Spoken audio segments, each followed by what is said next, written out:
เจริญสุขเจริญพรออกตนญาติโยมสาธุชนทั้งหลายเมื่ออื่นวันที่13เดือน11กะมาเห็ดขัว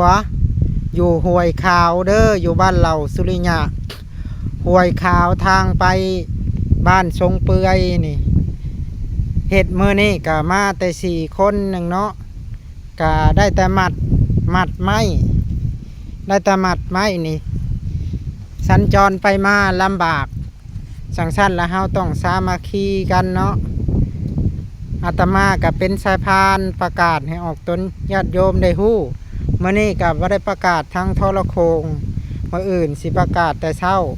มาเด้อมื้ออื่นวันที่13เดือน11เนาะมาเฮ็ดครัว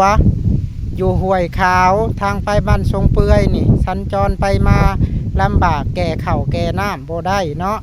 ไผคิดเห็นประโยชน์กะมาเฮ็ดนำกันเด้อได้อานิสงส์ทั้งกลางเว้นทั้งกลางคืนได้ทางเที่ยวแล้วก็ได้เที่ยวเองอย่างเนาะทั้งได้บุญได้กุศลอีกใครเห็นคลิปนี้ก็ฝากกดไลค์กดแชร์ให้เห็นเด้อออกตนญาติโยมนี่หนทางบ้านทรงเปื่อยเนาะอาตมากะสิเฮ็ดแต่ละปีเนาะแต่สมัยปู่มหาแก้วเพิ่นก็นำพาออกตนญาติโยมเห็นพาออกตนญาติโยมเฮ็ดนี่หนทางนี่มื้ออื่นเด้ออย่าลืมเด้อออกตนญาติโยมเด้อมื้ออื่นวันที่13เดือน11แล้วผู้ใดที่ยังค้างคาเพื่อน150,000ผู้150,000ก็มาจ่ายให้เพิ่นเด้อเพื่อสมทบทุนซื้อน้ำมกน้ำมันซ่อมแปลงทางหรือว่าซ่อมแปลงครัวที่เอาไปเบื้องนั่นเบื้องคำตังเลิง